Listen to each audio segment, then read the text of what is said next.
കണ്ണുനീര്. 5 തരം കണ്ണുനീര് ഒരു വീട്ടിൽ വീണാൽ, അല്ല ഒരുവന്റെ മേൽ വീണാൽ അത് പോവും. ഒന്നാമത്തെ കണ്ണുനീര്, മാതാപിതാക്കളുടെ കണ്ണുനീര് വീഴരുത്. പ്രഭാഷകന്റെ പുസ്തകം 3-ാം അധ്യായം മുഴുവൻ പോയി ധ്യാനിക്കുക. ഞാൻ വായിക്കുന്നില്ല, സമയമില്ലാത്തതുകൊണ്ട്. മാതാപിതാക്കളുടെ കണ്ണുനീര് വീഴരുത്.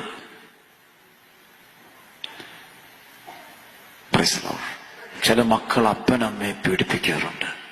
വിദേശ രാജ്യം കഴിഞ്ഞ ആൾ ഒരു കുറച്ച് ദിവസം മുമ്പ്, ഒരു 2 മാസം കഴിഞ്ഞില്ല, ഒരു ഇവിടുന്ന് ഉള്ള ഒരാൾ എന്നെ വിളിച്ച് പ്രാർത്ഥന മേടിക്കാൻ വേണ്ടി ഒരു കുടുംബം വിളിച്ചു. അപ്പൊ അങ്ങ് പറഞ്ഞു വരുമ്പോ എനിക്കറിയാം, അച്ഛാ എന്റെ അമ്മ കഴിഞ്ഞ് എനിക്ക് മരിച്ചുപോയി, എനിക്ക് നാട്ടിലോട്ട് വരാൻ പറ്റിയില്ല, കരയാ ഭയങ്കര. ഒന്നും വേണ്ടിയില്ല, നാട്ടിൽ കേട്ടു. ഓ ഇനി വിലാപങ്ങൾ തുടങ്ങും, അത്രേ ഉള്ളൂ. ജോലിയെ ബാധിക്കും. വേറെ ഏത് കാര്യത്തിനും ഏത് നാട്ടിലൂടെയും തേനേപാലം അടക്കാൻ ഇഷ്ടം പോലെ അവധിയെടുക്കും. പക്ഷേ സ്വന്തം അമ്മയെ അടക്കാൻ നേരമില്ല. അതിന് കണക്കുണ്ട്. മാതാപിതാക്കളുടെ കണ്ണുനീര്, അപ്പന്റെ കണ്ണുനീര്. എന്റെ ധ്യാന ശുശ്രൂഷ ജീവിതത്തില് എന്റെ മനസ്സിനെ വേദനിപ്പിച്ചൊരു സംഭവം പറയാം. ഒരിക്കലും അമ്മ വന്നിട്ട് എന്റെ അടുത്ത്, അച്ഛാ എന്റെ മരുമകൾ എന്നെ ഒരുപാട് പീഡിപ്പിക്കുക, എന്റെ മകനും മരുമകളും കൂടെ ഒരുമിച്ച് കൂടി എന്നെ വല്ലാണ്ട് പീഡിപ്പിക്കുക, അച്ഛൻ എന്നെ എവിടെയെങ്കിലും ഒരു ആശ്രമത്തിലാക്കാം, ഞാൻ എന്ത് കരയുക. അപ്പൊ ഞാൻ പറഞ്ഞു, അമ്മ നിങ്ങൾ ഞാൻ പറയാം, അമ്മച്ചി ഇങ്ങനെ കരുതരുത്, മക്കള് അവരിങ്ങനെ ചെറുപ്പക്കാർ, അവരുടേതായ ആ ശൈലികൾ, അവരുടെ രീതികളൊക്കെ ഉണ്ട്, അവർ പുതിയ ലോകത്തുള്ള, അതൊന്നും അമ്മയൊക്കെ ഒന്ന് മനസ്സിലാക്കണം, അമ്മച്ച സഹിച്ച് ക്ഷമിച്ചൊക്കെ നിന്ന് എന്നൊക്കെ പറഞ്ഞ് ഞാൻ ഇത്ര സ്നേഹത്തോടൊക്കെ പെട്ടെന്ന് തിരക്കിലടയ്ക്ക് ഞാൻ പറയാം. അപ്പൊ ഇടയ്ക്കിടയ്ക്ക് അമ്മ പറഞ്ഞു, അല്ലച്ച അങ്ങനെ അല്ലച്ച, ഇത് പ്രശ്നമാണ്, എന്നെ അവർക്ക് വേണ്ടഞ്ഞിട്ട് അച്ഛ പറഞ്ഞു. ഇവിടെ അമ്മച്ചിയുടെ തോന്നല അത് മക്കൾക്ക് അമ്മയില്ലാതെ അങ്ങനെ പറ്റുമോ, അങ്ങനെ സംഭവിക്കില്ല, അമ്മ പറയാം. അമ്മയോട് പറഞ്ഞു, നോ. അമ്മ പോയപ്പോൾ എന്റെ ഉള്ളിൽ പരിശുദ്ധമെന്ന് പറഞ്ഞു, ആരമ്മ വേദനിച്ചാ പോയത് കേട്ടോ.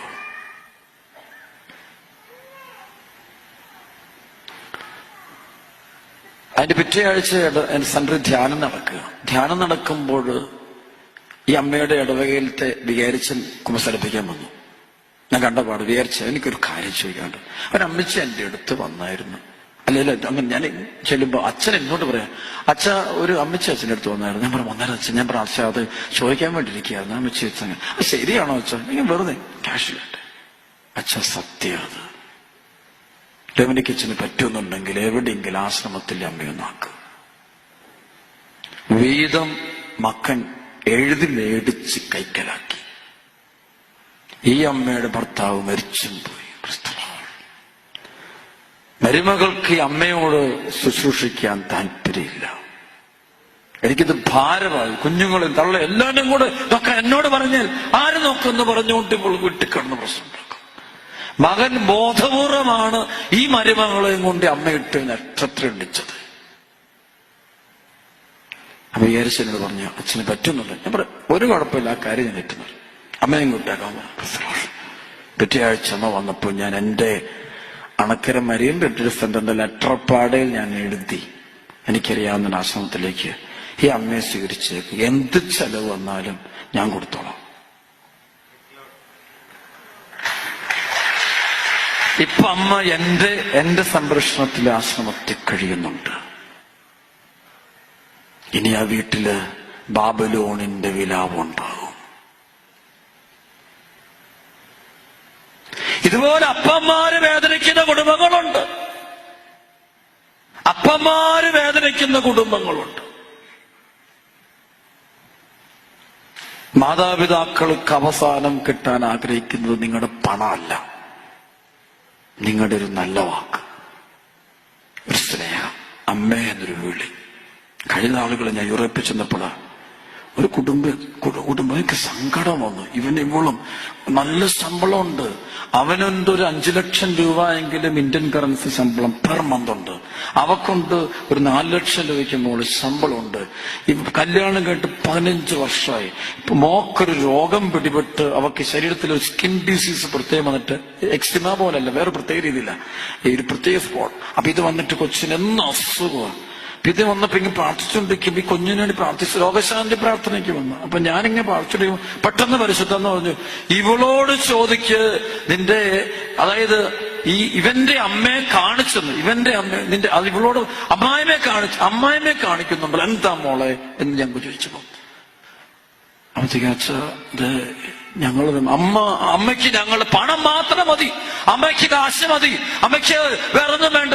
ഇവിടുത്തെ പൈസ ഞങ്ങൾ കഷ്ടപ്പെട്ടുണ്ടാക്കുന്ന പണം മുഴുവനും അനിയന് കൊടുക്കണം, അവിടെ കൊടുക്കും, ഇവിടെ കൊടുക്കും. ഞാൻ നിർത്ത്, നീ വായുടെ നിർത്ത്. നീ അമ്മയും തമ്മിൽ സംസാരിച്ചിട്ട് എത്ര വർഷം? 15 വർഷം. എന്റെ പൊന്നുമോളെ, യേശുവിന്റെ നാമത്തിൽ ഞാനല്ല, ഏത് ഗിഫ്റ്റുള്ള അച്ഛൻ നിന്റെ കുഞ്ഞിന്റെ തലയ്ക്ക് വെച്ച് പ്രാർത്ഥിച്ചാലും നിന്റെ കുഞ്ഞ് സുഖപ്പെടില്ല. കാരണം ദൈവം കൂടെ നിരൂപിക്കാതെ രോഗശാന്തി പ്രതീക്ഷിക്കേണ്ട. ഒരു അച്ഛൻ തീരുമാനിച്ചാലും രോഗശാന്തി ഉണ്ടാകില്ല, ദൈവം കൂടെ നിരൂപിക്കണം. അച്ഛനിറങ്ങിക്കൊണ്ട് കാര്യമൊന്നുമില്ല. അതുകൊണ്ട് നീ ആദ്യം നിന്റെ അമ്മയോട് വിളിച്ച് മാപ്പോറെ ക്ഷമ ചോദിക്കണം. അച്ഛൻ ഞാൻ ഇന്ന് രാത്രി നിങ്ങൾ രണ്ടുപേരും വിളിച്ച് പറഞ്ഞിട്ട് നാളെ വാ, എന്നിട്ട് ഞാൻ കുഞ്ഞിന് വേണ്ടി പ്രാർത്ഥിക്കാം. പൊക്കോളാൻ പറഞ്ഞു. ആളന്നപ്പോഴോ ഞാൻ കെറ്റോട്ടടിച്ചു. അന്ന് വൈകിട്ട് പോയി ഇവള് വിളിച്ചു. ഞാൻ പറഞ്ഞു, നീ വിളിച്ച് ആദ്യം പറയണം അമ്മയെ ക്ഷമിക്കണം, വേറൊന്നും പറയാം, എന്റെ ഭാഗത്ത് തെറ്റെന്നീ പറയാൻ പറഞ്ഞു.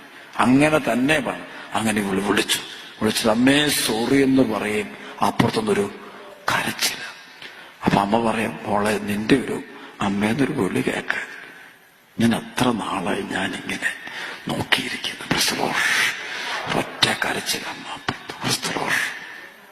ആണ്ട് പറയും, മോളെ നിന്റെ ഭാഗത്തല്ലടി തെറ്റെന്റെ ഭാഗത്ത്. ഞാൻ നിന്നെ വേണ്ട പോലെ. അമ്മ ഇങ്ങോട്ട് പറയും, ഇവൾ കരയാൻ തുടങ്ങി, വാവിട്ട് കരയാൻ തുടങ്ങി. പിറ്റേ ദിവസം ഈ കുഞ്ഞും അമ്മയും അപ്പൻ ഇവർ 3 പേരും കൂടെ എന്റെ അടുത്ത് വന്നു. സ്വീഡനിലുണ്ടായൊരു സംഭവം, ഒരു മലയാളി കുടുംബം. പിറ്റേ ദിവസം ആ കുഞ്ഞിന്റെ ശരീരത്തിൽ സൗഖ്യം സംഭവിച്ചു. പിറ്റേ ദിവസം ആ കുഞ്ഞിന്റെ ശരീരത്തിൽ സൗഖ്യം സംഭവിച്ചു. ഇവിടെ ഇരിപ്പുണ്ട് വലിയ ആളുകളായിപ്പോ. ഞങ്ങൾ അമേരിക്കയിലെ യൂസ്ഫുള്ളായി തീർന്നു. പിന്നെ അപ്പനും അമ്മയ്ക്കൊന്നും ഒരു വിലയില്ലാതെ കൊടുക്കാത്ത മക്കള് കാണും. മക്കളെ വിലാപം ഉറപ്പ.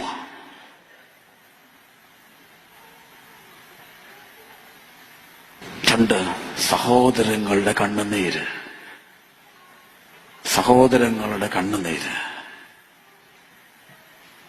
മരുമക്കളുടെ കണ്ണുനീര് കുടുംബത്തിൽ വീണേക്കരുത്. ഇന്നുണ്ട് പല വിവാഹമോചനം. ദൈവം വിവാഹമോചനം. ഞാൻ സുവിശേഷയെ വിശ്വസിക്കുന്നുള്ളൂ. കാരണം മരണാനന്തര ജീവിതം തീരുമാനിക്കുന്നത് ഗവൺമെന്റ് അല്ല. നിങ്ങൾക്ക് തെറ്റുപറ്റി. മരണാനന്തര ജീവിതം സ്വർഗത്തിൽ പോണോ നരകത്തിൽ പോണോ എന്നുള്ളത് ഒരു പ്രസിഡന്റ് വരെ തീരുമാനിക്കുന്നത് ഈ ബൈബിളാ തീരുമാനിക്കുന്നത്.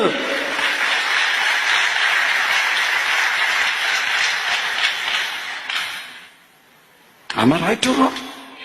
Yes or no? Yes or no? Yes. Yes, praise the Lord.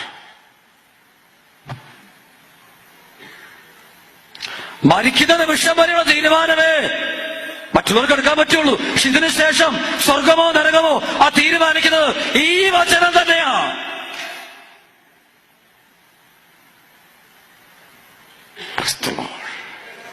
യേശുവേ നന്ദി. പോയേക്കരുത്, മനസ്സിൽ നിന്ന് പോയേക്കരുത്, ഒരിക്കലും പോയേക്കരുത്. Hallelujah, hallelujah.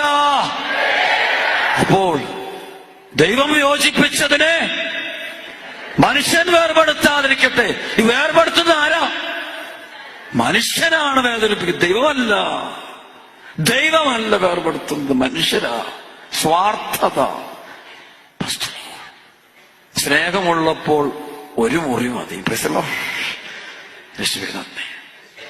സ്നേഹമില്ലാത്തപ്പോൾ ഒത്തിരി മുറി വേണം. അടുത്തിരിക്കുന്ന ആളുടെ ശബ്ദം കേൾക്കാത്ത സ്ഥലത്തിരിക്കണം. മുറികളുടെ എണ്ണം കൂടുന്നത് സ്നേഹം കുറയുന്നുണ്ടാ. സ്നേഹം കൂടുമ്പോൾ എല്ലാവരും ഒറ്റ മുറി കിടക്കും. യേശുവേ നന്ദി. അത് ഭയങ്കര ഭാഗ്യമാണ്. ഞാനൊക്കെ സെമിനാരി പഠിക്കുമ്പോൾ ഞങ്ങൾ 11 പേരൊറ്റ ബാച്ച്, ഭയങ്കര സ്നേഹമാണ്. അപ്പൊ ഞങ്ങളിങ്ങനെ ടൂറിന് എവിടെയെങ്കിലും പോയെങ്കിൽ 10 മുറിയൊക്കെ ഞങ്ങൾക്ക് തന്നാലും ഞങ്ങൾ കയറില്ല. പ്രസലോഷ് ഞങ്ങളെല്ലാം കൂടെ ഒറ്റ മുറിക്കകത്ത് കിടക്കും. പ്രസലോഷ് അവിടെ കിടന്നുറങ്ങും. അപ്പുറത്ത് പറ്റില്ല. സ്നേഹമുള്ളിടത്തൊരു മുറി മതി, സ്നേഹമില്ലാത്തടത്ത് 10 മുറി വേണം. സ്നേഹം, ഹൃദയം വിശാലമാണെങ്കിൽ ഇത് സന്തോഷമല്ലേ. ഹൃദയം അടച്ചൊരുത്തന്റെ അടുത്ത് ജീവിക്കുക എന്ന് വെച്ചാൽ വലിയ ഉത്തോട്ടാ. യേശുവേ നന്ദി. സ്വരവർത്തി പറഞ്ഞേ ഹല്ലേലൂയ. ഈ തലമുറയ്ക്ക് പറ്റിയത് സ്നേഹമില്ല, അവർക്ക് സ്വാർത്ഥതയാ. ഇൻഡിവിജ്വൽ സംഭവം വലിയ തിയറി പറയാൻ ഭയങ്കര രസമാണ്. എല്ലാം പറയും ഇങ്ങനെ. ശേഷം വലിയ ബുദ്ധിമാനാ. അവനവന്റെ തിയറിയൊക്കെ ഉണ്ടാക്കിക്കൊണ്ടിരിക്കും. ക്രിസ്തുലോഷ് ഒന്നും കേൾക്കരുത്. എന്നും ഓർത്തോണം, മരണാനന്തരം ഒരു ജീവിതം തീരുമാനിക്കുന്നത് ഈ ബൈബിളാ, യേശുവിന്റെ വചനമാണ്. ക്രിസ്തുലോഷ് വേറെ ആർക്കും ഈ നിയമമാണ്. ക്രിസ്തുലോഷ് ദ ലോ ഓഫ് ദൈവത്തിന്റെ നിയമം. സർവ്വ പറയാം ഹല്ലേലൂയ. അവർക്ക് പറഞ്ഞ ഹല്ലേലൂയ. സ്തുതിക്കട്ടെ. ഹല്ലേലൂയ, ഹല്ലേലൂയ. കൈകൾ അടിച്ച് കർത്താവ് നന്ദി പറയട്ടെ. Praise the lord. ചില കുടുംബങ്ങളിൽ സഹോദരങ്ങളുടെ കണ്ണുനീര് കിടപ്പുണ്ട്. അതുങ്ങൾ വീട്ടിൽ കിടന്ന് നക്ഷത്രമുണ്ട്. മോളെ ഒന്ന് കല്യാണം കഴിപ്പിക്കാൻ, പഠിപ്പിക്കാൻ. സ്വന്തം നോക്ക. എനിക്കറിയേണ്ട ആവശ്യമില്ല. അത് അവരുടെ കാര്യം അവരും നോക്കണം. ഞാൻ ആരുമല്ല, നമ്മള് വേറെ. ഇതെല്ലാം ഞാൻ ഉണ്ടാക്കിയത്. ഇത് ദൈവകൽപ്പന ലംഘിക്കുക. ഞാൻ നിങ്ങളെ സ്നേഹിച്ചതുപോലെ നിങ്ങളും പരസ്പരം സ്നേഹിക്കണം. കായൻ തന്റെ സഹോദരനായ ആബേലിനെ കൊന്നൊടുക്കിയിട്ട് ആ ഭൂമി നിൽക്കുമ്പോൾ ദൈവം വിളിച്ചു ചോദിക്കുന്നു, കായൻ, കായൻ, നിന്റെ സഹോദരൻ എവിടെ? Where is your brother? എനിക്കറിയില്ല. നാളെ ഒത്തിരി പേര് എനിക്കിത് അറിയേണ്ട കാര്യമില്ല. അവരുടെ നിലവിളിയോ അവരുടെ കുടുംബത്തിലുള്ള മക്കളുടെ നിലവിളിയോ അതൊന്നും എനിക്ക് ബാധകമല്ല. എനിക്കാകെ ബാധകം എന്റെ കാര്യം. എന്റെ ദേഹത്ത് വേദന ഉണ്ടാകുന്നുണ്ടോ, എനിക്ക് അസുഖമുണ്ടോ, എന്റെ കാര്യം മാത്രം. യേശുവേ നന്ദി. അവർക്ക് പറഞ്ഞേ ഹല്ലേലൂയ. നല്ല ഗൗരവമുള്ള കാര്യം ശ്രദ്ധിച്ചു കേൾക്കണം. അപ്പൊ 2 സഹോദരന്റെ സഹോദരിയുടെ മരുമക്കളുടെ കണ്ണുനീര്. Price the Lord. അടുത്തത് മക്കളുടെ കണ്ണുനീര്. Price the Lord. പിഞ്ചു കുഞ്ഞുങ്ങളുടെ കണ്ണുനീര്. അതാണ് ഈ ജ്ഞാനത്തിന്റെ പുസ്തകത്തിൽ പറഞ്ഞുണ്ട്, ഈ ശിശുക്കളെ വധിച്ച മാതാപിതാക്കൾ, ഈ ശിശുക്കളുടെ കണ്ണുനീര് ഭയങ്കര പവറാന്ന് പറയുന്നത്.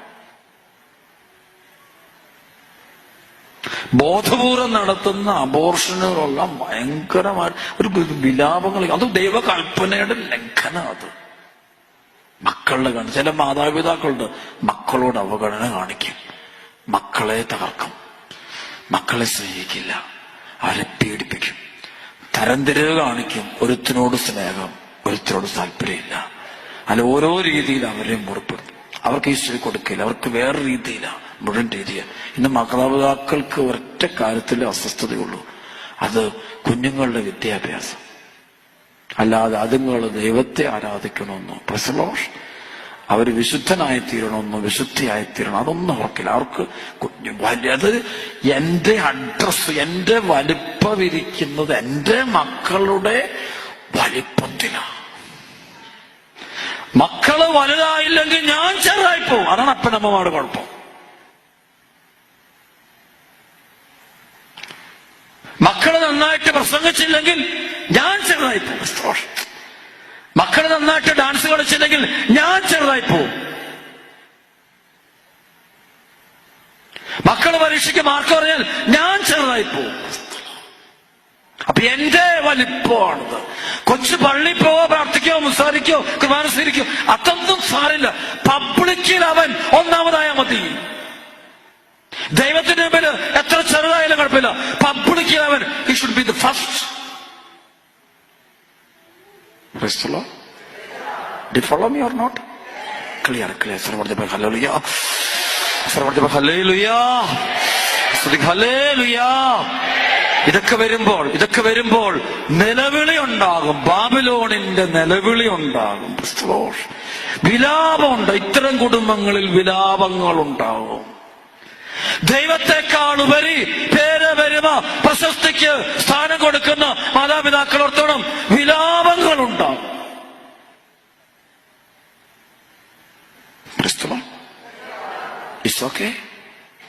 ഹല്ലേലൂയ. ഇനി മൂന്നാമത്തെ നിലവിളി. 1, 2, 3. സർവ്വ യേശുവേ നന്ദി. അവർക്ക് പറഞ്ഞേ ഹല്ലേലൂയ, ഹല്ലേലൂയ.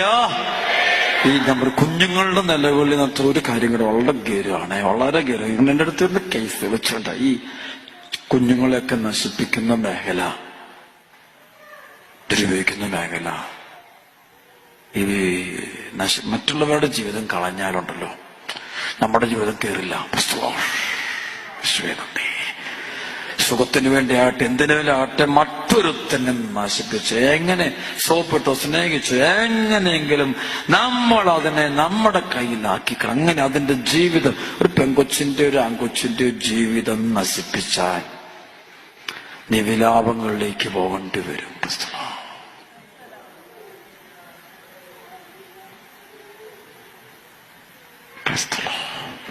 നിലവിളി ഉണ്ടാകും. ഡെഫിനിറ്റാണ്. വിലാപങ്ങളിലേക്ക് പോകേണ്ട ഒരു സർവ്വത്തിൽ പറഞ്ഞ ഹല്ലേലൂയ, സർവ്വത്തിൽ ഹല്ലേലൂയ. നാലാമത്തെ കണ്ണുനീര്. അപ്പൊ ഞാൻ ഈ കണ്ണുനീരിന്റെ പ്രത്യേകത എന്താ? ഈ കണ്ണുനീരിൽ ഏറ്റവും കൂടുതലുള്ള അംശം എന്താ? ഉപ്പിന്റെ അംശം, സോൾട്ടിന്റെ അംശം. കാരണം പ്രായമുള്ളവർക്ക് ഞാൻ ഈ പറയുന്നത് പെട്ടെന്ന് പണ്ടൊക്കെ കേരളത്തിലെ ഈ കടകളിൽ ഉപ്പ് അവര് സൂക്ഷിച്ചിരുന്നത് ഈ കടയ്ക്ക് പുറത്തായിരിക്കും. സിമെന്റ് തറയിലായിരിക്കും. ഈ സിമെന്റ് തറയിൽ ഇത് വെച്ച് കഴിഞ്ഞാൽ കുറച്ച് കഴിയുമ്പോൾ സിമെന്റ് മുഴുവനും ദ്രവിച്ചു പോകും. ശരിയാണോ? ഇത് തന്നെയാ കണ്ണുനീര്. അത് നമ്മുടെ മേൽ വീണാൽ, നമ്മുടെ കുടുംബത്തിന്റെ മേൽ വീണാൽ അവിടെ ഇളകാൻ തുടങ്ങും. അടിത്തറ ഇളകും. അപ്പന്റെ കണ്ണുനീര്, അമ്മയുടെ കണ്ണുനീര്, സഹോദരന്റെ കണ്ണുനീര്, സഹോദരന്റെ ഭാര്യയുടെ കണ്ണുനീര്, സഹോദരിയുടെ കണ്ണുനീര്, അതുപോലെ തന്നെ ഈ ഞാൻ പറഞ്ഞ മരുമക്കളുടെ കണ്ണുനീര്. വീട്ടിൽ കല്യാണം കഴിച്ച് കയറി വന്ന പെങ്കൊച്ചിന് വളരെ ബുദ്ധി ഉപയോഗിച്ചും ഒക്കെ അതിനെ ഇറക്കി അങ്ങ് വിട്ട് ഡൈവോഴ്സ് ഒക്കെ അടിച്ച് ഇതിന് പറ്റിയവർ അഡ്വക്കേറ്റുമാരും ലോകത്തുണ്ട്. എന്തിനും കൂട്ടു നിൽക്കുന്നവർ.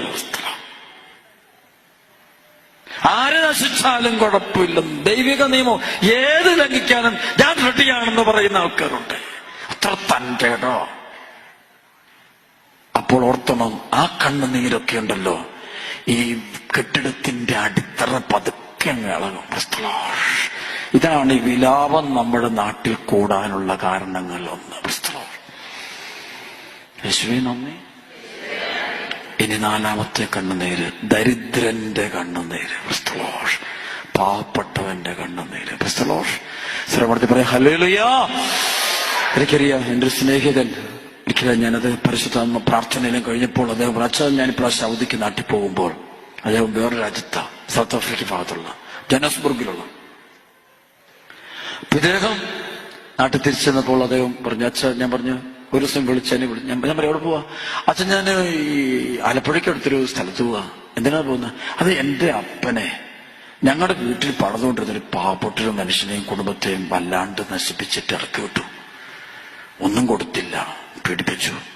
ഞങ്ങളുടെ കുടുംബം തീർന്നുവെച്ചാ മൊത്തം മാനസിക രോഗികളാണ്. അതുകൊണ്ട് ഞാൻ ഇപ്രാവശ്യം ആ വീട്ടിൽ നിന്ന് പോവുക, അവിടെ എന്താണ് ആവശ്യം എന്നുള്ളത് നോക്കി എന്തെങ്കിലും ചെയ്യാൻ പോവുക. അച്ഛന് പ്രാർത്ഥിക്കണം കേട്ടോ. അങ്ങനെ അവിടെ ചെന്നിട്ട് ഈ വീട്ടിൽ വെച്ചാൽ ഒരു കൂനയ്ക്കകത്ത കഴിയുന്ന ഞാനൊരു തീരുമാനം എടുത്തു, അവർക്കൊരു വീട് വെച്ച് കൊടുക്കാൻ. അടുത്ത മോള് പ്രായമായി, അതിന്റെ കല്യാണം നടത്തി കൊടുക്കാൻ തീരുമാനിച്ചു. എന്നിട്ട് ഞാൻ ഇപ്രാവശ്യത്തെ എന്റെ മുഴുവൻ പൈസയും അവരെ കൊടുക്കുക. എന്റെ അപ്പനും അമ്മയും കൂടെ ചെയ്തൊരു കുരുത്തക്കേട് ഞാൻ തീർക്കാൻ പോവാ. അല്ല എന്തെങ്കിലുമൊക്കെ ചിന്തിക്കാൻ കാര്യമില്ല. അതെ, ഞങ്ങളുടെ സഹോദരങ്ങളെല്ലാം തന്നെ തല്ലിപ്പിരിഞ്ഞച്ച. ഒരുത്തിന് ഞങ്ങൾ പൈസ എന്തേലും കൊടുത്താലും നശിപ്പിച്ചു കളയുള്ളൂ. ഒരുത്തൻ വീട്ടിൽ നിന്ന് കുടിച്ചു കളയുക. ആ കുടിയന്റെ ഭാര്യയ്ക്ക് രോഗമാണ്. എനിക്ക് ആ സംഭവം എല്ലാം എന്റെ മനസ്സിൽ ഓടി വരുന്നു. അമ്മയ്ക്ക് രോഗം വന്ന് വീട്ടില് ഇരിപ്പുണ്ട്. പ്രശ്നങ്ങൾ മുഴുവൻ പറയാം. അപ്പം മരിച്ചുപോയി. ചരിത്രമാണ്.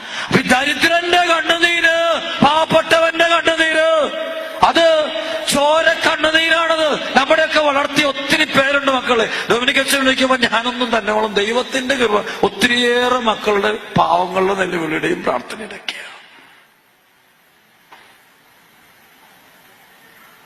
ദരിദ്രന്റെ കണ്ണുനീര് വലിയൊരു കണ്ണുനീരാ. അഞ്ചാമത്തെ കണ്ണുനീരുണ്ട്, അത് സഭയുടെ കണ്ണുനീര്. സഭയുടെ കണ്ണുനീര്, വൈദികരുടെ കണ്ണുനീര്, സിസ്റ്റേഴ്സിന്റെ കണ്ണുനീര്, മെത്രാന്മാരുടെ കണ്ണുനീര്. സഭയിലെ ഇടവകളൊക്കെ കേരളത്തിൽ ചില വൈദികരുടെ കണ്ണുനീര്. ഒരു കഴിഞ്ഞ ആളുണ്ടായ സംഭവിച്ച സമയം ഞാൻ എടുക്കില്ല, ഇപ്പൊ തീർക്കും. കാരണം വചനം ചെല്ലട്ടെ. വചനം ചെല്ലാതെ ബാക്കി ചെന്നിട്ട് കാര്യമില്ല. ഒരച്ഛനെ ഇവർ പെട്ടെന്ന് സ്ഥലം മാറ്റിച്ചു. ഒരു ചെറിയ പ്രശ്നം വന്നാ ആ അച്ഛനെ തീർത്തവര്, സത്യം പറഞ്ഞ അച്ഛൻ സൂയിസൈഡ് ചെയ്യേണ്ടതായിരുന്നു. ആ പള്ളിയിലത്തെ കപ്പിയാര് ആണ് എന്നോട് ഇതെല്ലാം പറയുന്നത്. അച്ഛന് പോകുന്ന ഒന്ന് രാവിലെ കുർബാന അർപ്പിക്കുമ്പോൾ, ബലിപീഠത്തിന് കുർബാന അർപ്പിച്ചുകൊണ്ടിരിക്കുമ്പോൾ കാസയും പിലാസയും എടുത്തിച്ചിങ്ങി പ്രാർത്ഥിക്കുന്ന സമയത്ത് പൊടോടോന്ന് അച്ഛന്റെ കണ്ണിൽ നിന്ന് കണ്ണുനീരങ്ങോട്ടെന്ന് വീണു. അപ്പൊ അച്ഛന്റെ ഉടനെ ആൾക്കാരെ കിടന്ന ഈ സംഘിഞ്ഞ് വെള്ളത്തുണി എടുത്തിട്ട് അച്ഛൻ ഇങ്ങനെ കണ്ണു തുടയ്ക്കുന്നു. അപ്പൊ ഈ കപ്പിയാരിത് കണ്ടുകൊണ്ടിരിക്കുക. അവനാകെ ചങ്കതാണ്.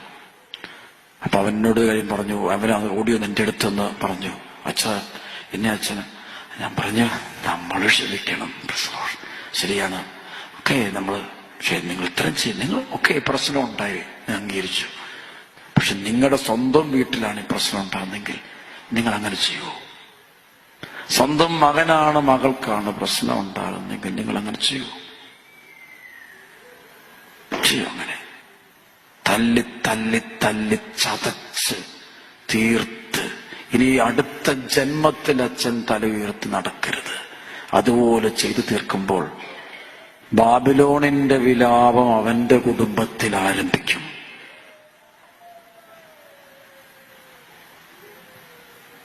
കേരളത്തിലെ ഒരു പ്രൊഫസർ എന്റെ ധ്യാനത്തിന് വന്നപ്പോഴാണ് ഈ ബന്ധിച്ചതിനകത്തേക്ക് ആളിങ്ങനെ വീഴും. വീണ്ടും പ്രാർത്ഥിക്കും. ഇതിങ്ങനെ ഒരു വല്ലാതൊരു സാധാരണ പ്രാർത്ഥിച്ചപ്പെട്ട നമുക്ക് മനസ്സിലാവും, ഹീലിംഗ് പെട്ടെന്നുണ്ട്, ആളങ്ങ് പൊക്കോളൂ. ഇതൊരു പ്രത്യേക രീതിയിൽ ഒരു സൈക്കിക്ക് പോലെ ആള് കാണിക്കുന്നത്. അപ്പൊ ഞാൻ ഇദ്ദേഹം തന്ന പേപ്പർ ഞാനങ്ങ് മാറ്റിയിട്ടായിരുന്നു. ഞാൻ പെട്ടെന്ന് ഒന്ന് കാണിക്കാൻ പറഞ്ഞു. നോക്കുമ്പോണ്ട് എഴുതി ചെയ്യുന്ന ഇദ്ദേഹത്തിന്റെ പള്ളിയിലെ കൊച്ചത്തിൽ പ്രശ്നം വന്നപ്പോൾ ചെറിയ പ്രശ്നമോ ഓയ്യോ ആള് എഴുതിക്ക അച്ഛാ ഞാനിങ്ങനെ സംഭവം ഉണ്ടായി. അപ്പൊ ഞാൻ നോട്ടീസ് അടിച്ച് നാട് മുഴുവൻ പരത്തി മുഴുവൻ തീർത്ത് അച്ഛന്റെ ചെറുപ്പം അച്ഛനായിട്ട് 2 വർഷം 3 വർഷമേ ഉള്ളൂ. ചെറിയൊരു പ്രശ്നമുള്ളൂ. ആള് തന്നെ എഴുതി വെച്ച കാര്യം ഞാനത് കൊടുത്തു. എന്റെ അച്ഛ ഇതിന് ശേഷം എന്റെ കുടുംബം മുഴുവൻ തകരാൻ തുടങ്ങി.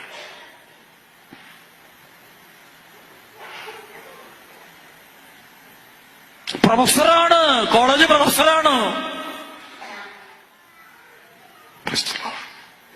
പ്രാർത്ഥിക്കണം. ഞങ്ങൾ അച്ഛന്മാർക്ക് വേണ്ടി നിങ്ങൾ പ്രാർത്ഥിക്കണം. ഞങ്ങൾക്ക് കുറവുകൾ ഉണ്ടാകുമ്പോൾ സ്നേഹപൂർവ്വം വന്ന് ഞങ്ങളെ രക്ഷിക്കണം, സഹായിക്കണം.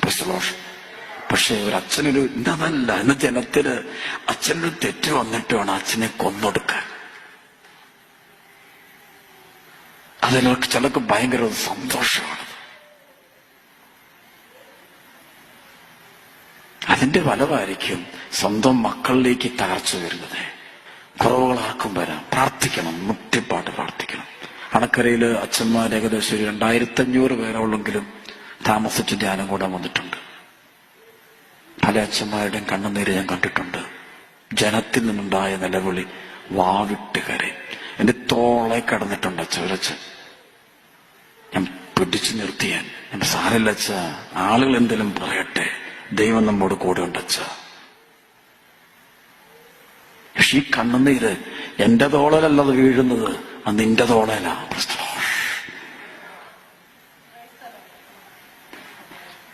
ഈ വർഷം എനിക്ക് ഒത്തിരി അച്ഛന്മാരുടെ ധ്യാനമുണ്ട്. ഈ ദിവസങ്ങൾ തന്നെ നിങ്ങളുടെ അച്ഛന്മാരുടെ ധ്യാനം ഞാൻ നടത്താൻ പോകുന്നു.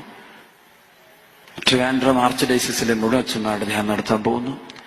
പുനലൂർ ഡയസിസിലെ മുഴുവൻ അച്ഛന്മാരുടെ ധ്യാനം നടത്താൻ പോകുന്നു. സിറോ മലങ്കരയുടെ മൊത്തത്തിലുള്ള അച്ഛന്മാരുടെ മുഴുവൻ ധ്യാനം നടത്താൻ പോകുന്നു. ഇതുകൂടാതെ എല്ലാ ധ്യാനത്തിനും അച്ഛന്മാരൊരു 30-40 പേര് അണക്കരയൊന്ന് കൂടിക്കൊണ്ടിരിക്കുകയാണ്. സമയമില്ലാത്തതുകൊണ്ട് പോകത്ത് എല്ലായിടത്തും വിളിക്കുന്നുണ്ട്. എറണാകുളത്ത് നിന്ന് വിളിച്ച്, തൃശ്ശൂരിൽ നിന്ന് വിളിച്ച്, എല്ലായിടത്തു നിന്നും വിളിച്ചിട്ടുണ്ട്. പോകത്ത് പാവങ്ങൾ ചില സമയത്ത് ഉണ്ട്, വിഷമിക്കുന്നവരുണ്ട്. പക്ഷെ തല്ലിക്കൊല്ലരുത്.